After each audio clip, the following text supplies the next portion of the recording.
Hello and welcome, ladies and gentlemen. My name is Juggernaut, and I'm getting old. It dawned on me this very evening, I believe, when I felt a pain in my back, but that's not entirely what this video is about. We're all getting older. It's an inevitable part of life, every minute of every day, but specifically what I'm talking about in terms of getting older is I'm getting tired of the microtransactions, of the DLCs, of the battle passes, of the time-limited offers in single-player games, and, well, in most games in general. You see, I found my retreat here, in a survival world in Minecraft, which I've built over the course of the last few months or so, little bit by bit every day, and it's kind of become my refuge away from stress and away from all of these things. I just come here and I build something every now and again, and it's very therapeutic, I feel like. But today I wanted to, well, for one, share this world with you and just show you what I've done in hardcore survival, by the way. And I also wanted to talk a little bit about the state of the gaming industry and single-player games and stuff like that. So, TLDR is it's not very fun, it's not very good, in my modest opinion. And what I mean by that is, well, every day, pretty much, I see new games coming out with battle passes and coming out with microtransactions, and more those games are single player nowadays. And I'm not a fan of that. But specifically, I'm not a fan of how those games make you feel whenever you go and play them. I'll give you a couple of examples, and I think it'll be a lot easier if we take it from there. I've played Assassin's Creed Valhalla recently, and it's a great game, don't get me wrong. I really like it, I really did. I think it was pretty fun. But it was marred through and through by the fact that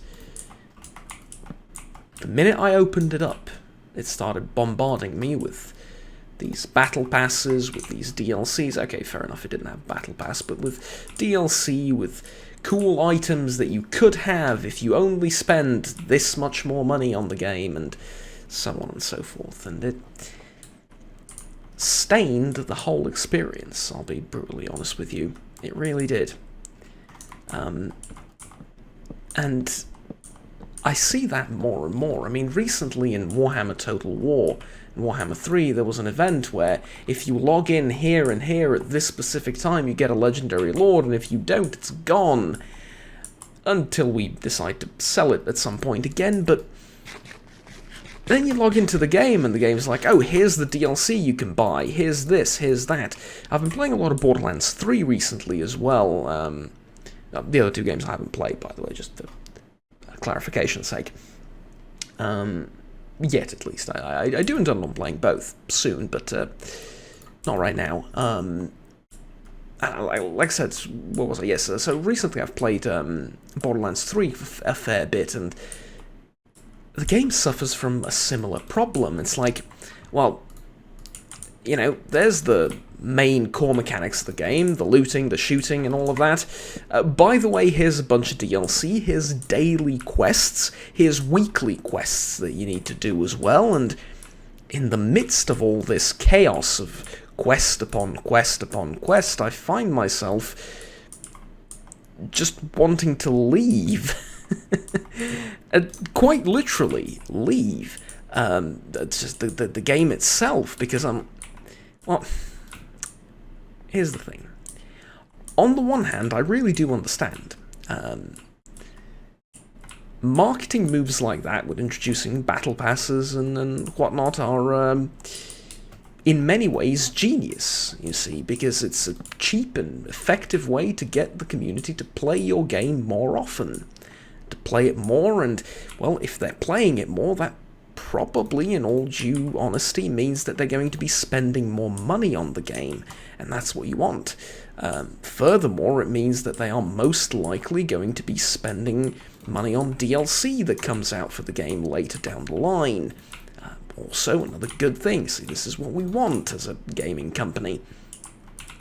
And I'm fine with that, I really am, as a concept on the whole. I mean, take a look at games that I've been playing recently and throughout the years, really quite a bit, is World of Tanks, and World of Tanks has a Battle Pass system as well. Has daily missions too, but World of Tanks is a multiplayer game, and well, it's just it's in a completely different style, right? There, I don't mind it as much because, well, it's just different, yeah? I expect it from a multiplayer game like that. I expect it from a company like that, but what I don't expect is this almost invasion, if you will, of this very same system everywhere across the board. It's the same in most games I've played in recent memory, I'll be completely honest with you. Everywhere there's a battle pass, everywhere there's daily quests, everywhere there's heaps of advertisements full of DLC news and updates and whatnot, and there's also this, I'm not entirely sure what it's called nowadays, but there's also this like system where you can rent a game, you don't have to actually play it, you don't have to actually buy it. You can just rent the game for a certain period of time for a certain amount of money, and again, it's a good option, don't get me wrong. I don't mind it as an option per se, but it's getting a bit out of hand. I feel like it's hindering the overall enjoyment of the game. At least for me. And maybe this is just a boomer complaining about, something that is really a non-issue. Perhaps. I don't know. That's why I'm making this video, to be brutally honest with you. It's because I'm not sure what to think about this whole situation and what to make of it. So, figured I'd make a video and see what you guys think. Like I said, I'm not against even microtransactions and monetization like that as a whole, but in a single-player game like Valhalla and Odyssey, I feel like there's no place for such a thing because, well, I'm there to have a fun single-player experience, and here's the game waving some mythical items in front of me that I can just get if I open up my wallet.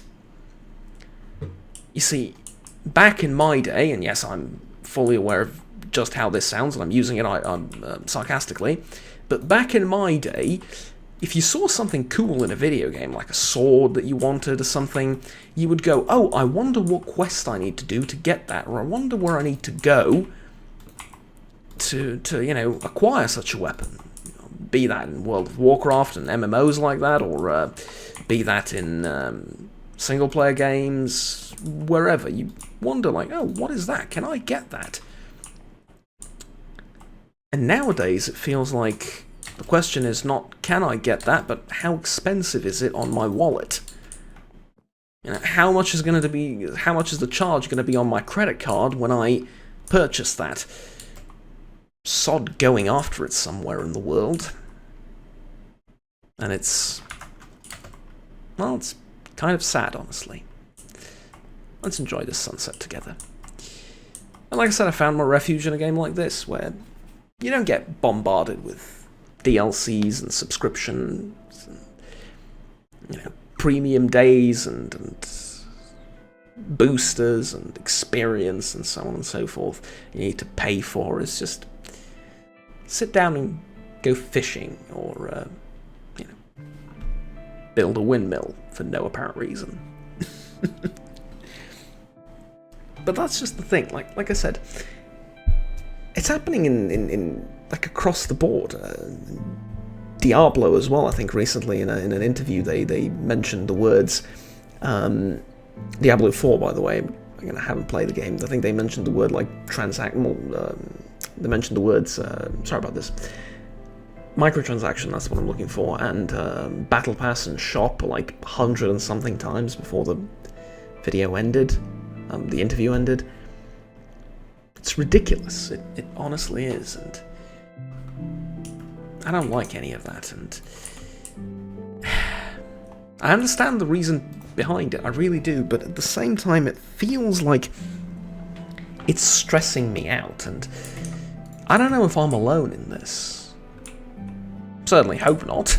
It'd be a bit weird. I mean, the problem is entirely with me, but I feel like there is something more behind that. It's like, you're now pushed at every opportunity to buy something or do something by the game on a daily level. Everywhere. I get that it's effective, I really, really do, don't get me wrong, but at the same time it feels kind of cheap and stressful and not something I'm really interested in, to be honest with you. Far from it being the case in like every single game. Obviously you can find games where that's not the issue, but at the same time it's becoming more and more outrageous, I feel like.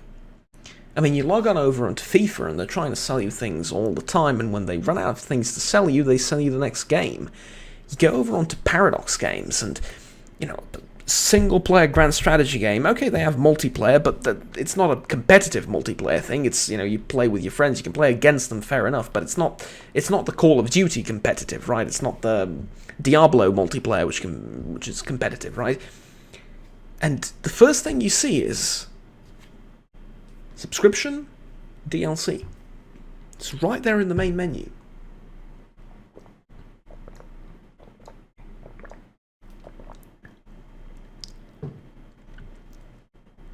And I don't know, it's just,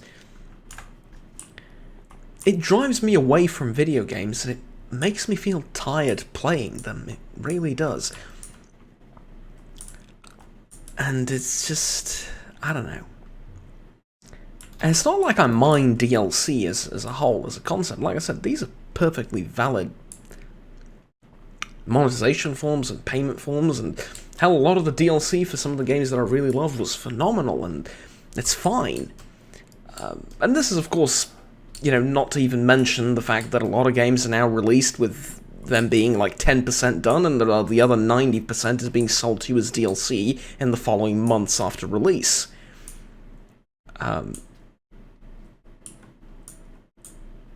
That's also a thing, don't get me wrong, but it's not just that, you know, that's kind of the obvious villain in the room, the obvious bad guy. It's not just that. It's the fact that it's everywhere, and that it's tiring, and that I'm gonna open up my heart now and be completely honest with you. The most fun I've had in video games was around 2006, I think. Well, 2006 to 2010, let's say. And I'm remembering back to the games I played. You know, 2011 was also pretty awesome with Fallout 3 and Fallout New Vegas, which is when I played them, I think. It was 2011, 2012, when was New Vegas released? I think it was something around that era. But the point is, I've had a lot of fun with those games, and at no point did I feel stressed or pressured into buying anything, and at no point was there any external force exerting itself upon my game. It was sort of our own world. I mean, God, the years of 2006 of me playing Rome Total War and learning the game and having no idea what I'm doing for probably a solid 100 hours of that game. And it brings me on to something else which I don't dare mention, because I feel like it's going to be taken the wrong way, but I'll try and make myself as clear as possible. The internet was a very different place back then. Now, what I mean by that is, we didn't have everything available, right? If you wanted a tutorial on Rome Total War in 2006, good luck, right?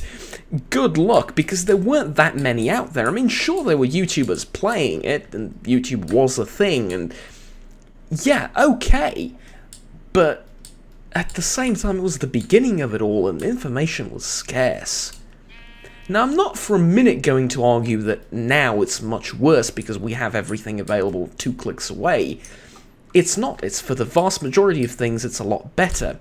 And I'll give you a personal example from my line of work as well.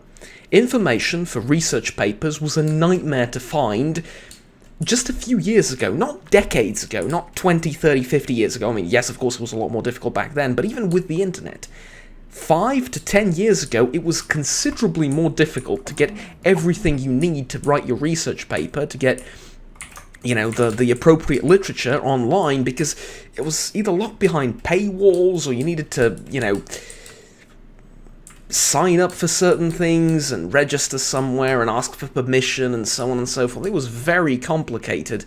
It was a hell of a lot more complicated than now, where you can just type it into Google, do doc type PDF, and it's right there if it's available. There's a very select few things that aren't available online with just that simple, you know, solution of typing those words in. And I'm not for a minute going to argue that back in the day it was a lot better. No. As a result of this technological development, and as a result of this advancement in civilization, dare I say, I am now able, me personally, yes, I am now able to produce superior works of science, right, and superior works of literature, and I guess literature criticism and review and stuff like that. And it's directly making my job, the thing that puts bread on my table, easier. But at the same time, and here's the kicker, right? At the same time, I feel like for some things, when we didn't have the internet, didn't have the internet as it is today, it was a little bit more interesting. There's a little bit more mystery behind everything. Easter eggs in video games, learning how to play the games. And I know the direct and obvious thing to say to this is, well, Juggernaut, you do understand that nobody's forcing you to use the internet to find solutions to puzzles and learn how to play games and find the Easter eggs, and hell, nobody's even forcing you to use the internet to find your literature for your and find the appropriate sources for your papers that you're writing.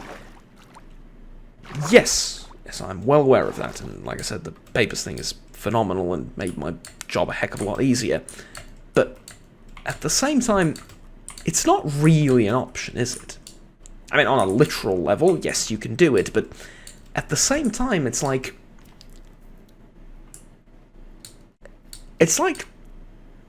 in the age of automobiles, you're telling someone, well, you're not forced to drive a car around.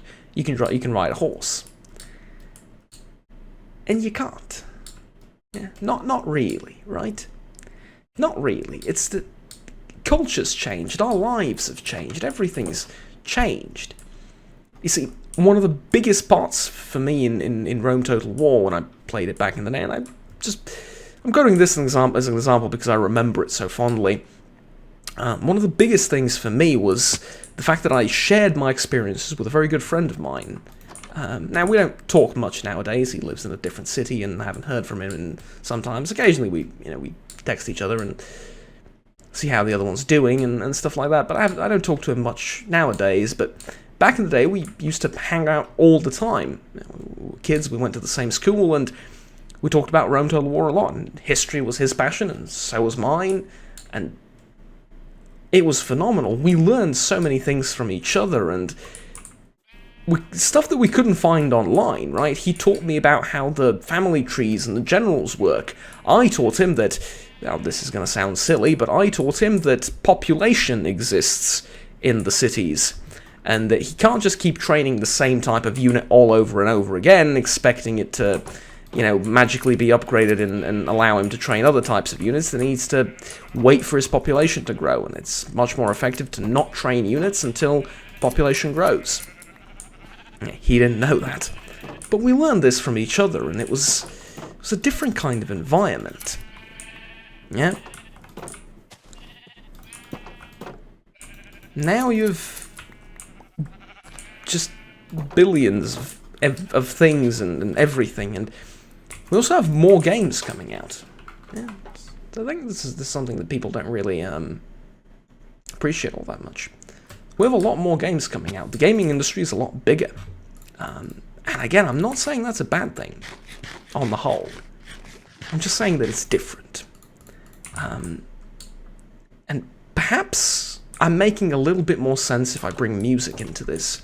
You see, I find a lot of people agree with these same points, but when they apply them to music. See, nowadays you can just download any bloody song you wanted, ever, and you can just play it and you're happy. And nobody's complaining that that quality of life improvement is bad. You know, we like the fact that we have music available literally everywhere, on the bus ride to work, in the gym, at home, in the streets, everywhere. You just turn on your cell data and you can play any song you want in the world.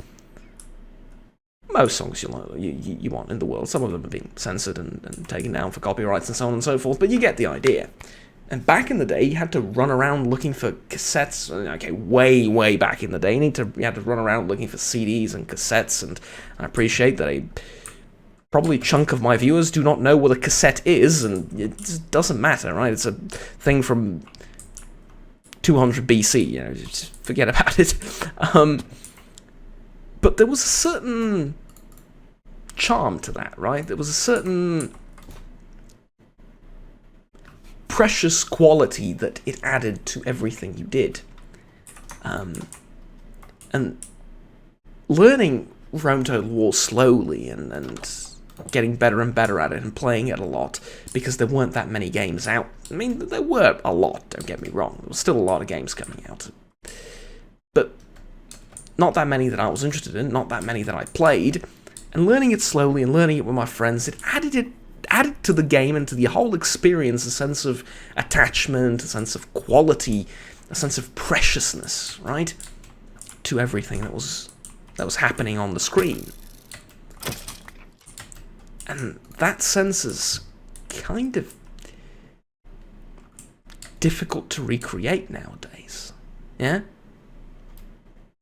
It's kind of gone forever, and sure, you can not use the internet, you can log off, but then there's the problem with, well, hold on, you can't really, because you can't start most of these modern games now if you log off. Yeah. There's a problem there as well, right? You need to be online to actually start playing the games. Yeah, okay. Not all of them, obviously, not on all services and so on and so forth. But still,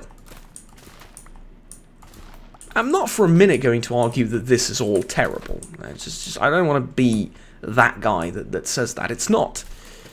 It's just that it's different, and I feel like there's something important that we've lost along the way in technological progress that's been made. And there's also what I feel like is almost cultural pressure, to an extent, to know everything about the game and to look everything up and to play it correctly, quote-unquote, nowadays. And what I mean by that is, if you go over onto any social media, if you go over onto the YouTube front page, or the YouTube Shorts page, or even your own subscription, you're going to find a heap of videos talking about a particular game you like. Let's say about... well, what did I play recently? I played some Hearts of Iron, and I think I played some Borderlands 3. I've already used those as examples. Let me think of something else. Here's a... okay, fair enough. It's a bit of a silly example, but here it is. Goat Simulator, right? There you go. Goat Simulator. I've played a co-op with someone, and it was a ton of fun, right? And we absolutely loved the game. It was great. And you go over onto YouTube, and thanks to the miracles of advertisement and technology and the fact that privacy is now completely dead, a lot of the videos that I saw on YouTube were about Goat Simulator, even though I never typed the name of that game into any search engine, and I just downloaded the game and played it with someone. But yeah, it's, like I said, privacy's dead, right? And a lot of videos are now going to be about Goat Simulator. Fair enough. The issue is, they're going to be all sorts of videos, from Easter eggs, to tricks, to secrets, to things you didn't know, things you want to know, and, well, Juggernaut, you can just not click on those videos. I know, but you see so much in the thumbnail, you see so much in the title of the video, you get bombarded, quite literally, with all kinds of information that maybe you didn't want to know about the game, but you don't have a choice anymore, right? And all of a sudden, it's not just that I'm not looking stuff up in Goat Simulator, and I'm not looking, you know, where to go, what to do, and I'm not looking up Easter eggs and secrets, it's that they're coming to me in droves. You go over onto Reddit or a Discord channel or something, it's the same thing. I mean, I didn't play the latest update for Stellaris yet. Honestly, I'm not a huge fan of how that game's developing in terms of the style it's going for and its gameplay and everything, and that's a conversation for a different time, though. But suffice it to say, I wanted to get into that a bit later. Every single Discord group I'm a part of, everywhere, everything is just talking about one thing, and that's all the new mechanics. And it's natural, it's normal, of course, it's the hot thing, everyone wants to talk about it, but my point is, it's really hard to stay isolated from conversations like that if you want to. And back in the day, you didn't have to try and stay isolated, you couldn't find anything about it anywhere, and that's what I think we've lost. We've lost the sense of wonder, yeah? The sense of achievement, figuring out a puzzle on your own. Now is just so tempting to, whenever you get stuck somewhere trying to do something, a puzzle in, what was the Harry Potter game, the Hogwarts Legacy that came out, for example, I know that had some interesting puzzles. If you get stuck trying to find the solution to it, it's just so tempting to really quickly just hit the Alt-Tab key and look it up and continue playing the game. And we've lost that sense of accomplishment and wonder, I feel like, that you get from figuring it out on your own. And a part of me really feels like it's not just me, and it's not just us that's the problem. That, you know, you could just self-control and restraint, right? Just don't look it up. I feel like that's not the whole picture here. Sure, a part of it is, don't get me wrong, but at the same time, I feel like so much of the industry is focused around you finishing everything and being a completionist and experiencing all the content and doing it quickly, and it just seems so stressful nowadays, right? Is overproduction a part of it? Yeah, fair enough, maybe, but I don't know, it just feels like that sense of childlike wonder and achievement is gone, and I can't bring it back. And it's not because I've changed. It is partially because I've changed, but it is partially because the industry's changed, the world's changed, the overall culture that we live in has changed. Yeah, I no longer have the friends I had in high school and in primary school that are going to experience the wonders of Rome Total War with me. Now instead we're going to jump onto Stellaris and they're going to look up the latest meta builds for a civilization and they're going to play that. And I understand, you know, it's a different time, it's a different situation. Back in the day we couldn't do that either, right? It's give and take, you know, it's not like, we're regressing. No, it's give and take. But I feel like it's worth remembering how it was back in the day and what we've lost and what's changed. Because maybe we can find some middle ground, yeah? Maybe we can find some middle ground where we're not bombarded with microtransactions, stores, and DLC offers in every single game, yeah? Maybe we're occasionally going to have a game that comes out and doesn't have any of that and really wants you to go and explore things on your own and get it done.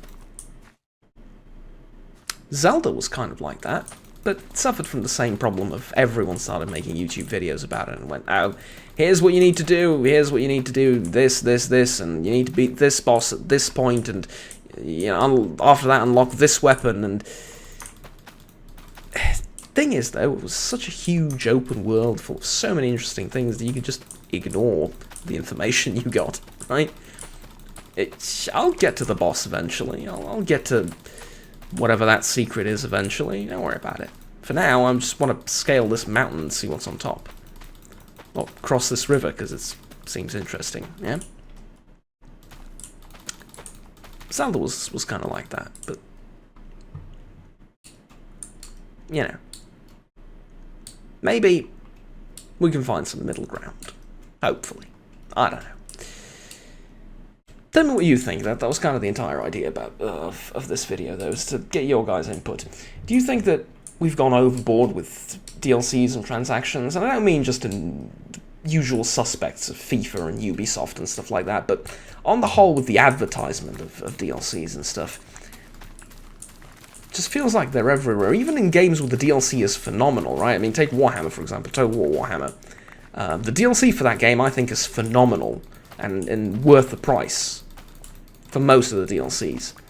They're really great. You know, there's a ton of content there for you, but you get bombarded with it all over the place, and it's like, oh, subscribe to our newsletter and you'll get a free legendary lord, or you'll get this hero or this champion or whatever, and it's... Man, I don't care about any of that. It's exhausting, honestly. I understand why. You know, I even understand the more sinister reason behind doing stuff like that, and that's using your data. Yeah, I get that as well. Don't worry about it. I'm well versed in all of that, but it's just tiring, man. Sometimes I feel like, especially if I've been really busy, yeah, and I've been doing something, you know, IRL or work related or whatever, I want to go back to the old days. Yeah, I want to load up a game and not have any clue what it's about, and learn it slowly and talk to someone about it, and you know, sort of experience it at my own leisurely pace. And yeah, you can do that. You can experience the game at your own leisurely pace up until you go to YouTube and you see stuff that you didn't necessarily want to see, and well, we go back to the conversation from a couple of minutes ago again. And for the final time, I will emphasize, I'm not just complaining that everything is worse than it used to be. No, just saying that things are different. There's so many things that are better now, and I feel like we often lose sight of that as well. There's this tendency to talk nostalgically about previous games in the past and see it with rose-tinted sunglasses and go, you know, that was perfect and now it's all trash, and it's not. You know, graphics have developed so much, and we have such amazing stories now in video games, and a part of that has been made, has been enabled by the industry growing. I mean, we have The Witcher 3, right? It's one of the best stories in video games. And one of the most interesting stories and most emotionally attaching, emotionally impactful stories in video games. In terms of its literary quality, it's a little bit more debatable. We'll get into that. I actually researched and wrote something about that topic, but maybe that's a video for a different time. In terms of its literary quality, it's not all that, right? There's better stuff out there. But in terms of how fun it is, in terms of the story itself, you know, the emotions it evokes within you, and how fun it is and all of that, absolutely. And it's a phenomenal game that wouldn't have been possible 10 years ago. Yeah? It just wouldn't have been that good. Wouldn't have been that level of voice acting, that level of writing in some instances. Just wouldn't have been the same, right? And there's also the obvious, you know, technological advancements of computers, CPUs, GPUs and everything. Massive multiplayer games, stuff like that. It's good, don't get me wrong, I'm not complaining. Because if I was complaining, I'd be still playing games, and if I genuinely meant and believed that everything was better back in the day, I wouldn't have upgraded my computer, especially when I did that recently. I wouldn't have done that. Instead, I would have stuck with my old 2006 computer or 2010 computer and played old games to this day. There's still plenty of them that I haven't played. I would have done that. Our tastes have changed as well. I mean, Half-Life is an amazing game and was back in the day, but here's the thing, it's a great game now, and Black Mesa, I think, is one of the most positively rated games on Steam, which is like a remaster, and not a remaster, but it's like a overhaul in the most positive sense of the word of the original Black Mesa game. It's made in the newest engine for Half-Life, it's graphically incredible, especially when you compare it to the first, the original, right? And it's beloved by all that have ever touched it. It's great. But at the same time, our tastes have kind of changed. See, personally, I think I look more for stories and for narratives now. And that's not just because of how the industry is shaped up. That's me, right? That's me outside of video games as well. That's me in novels and literature and movies as well. I don't look for the visual that much anymore. Today I look for stories, for narratives, for emotions. That's what I'm most interested in. That's what I have the most fun with. That's what's most important to me. In video games, and, like I said, narratives, and in novels, and movies, everywhere. The characters, the emotions, the attachments you form to them, that's what I hold on to, right? That's what's most important to me. Back in the day, the fabled glory days of 2006 to 2011, 12, it was a lot more for me on the visual and on the technological side. But I guess that makes sense, because we've made such huge advancements in technology at that time. We went from the 90s to the 2000s, we went from 3D sprites to full 3D models to realistic graphics to, in the 2010s and 2011s, we had Skyrim, and we had Crysis, and those were technological masterpieces, right? Huge open worlds to explore, and like actually Morrowind and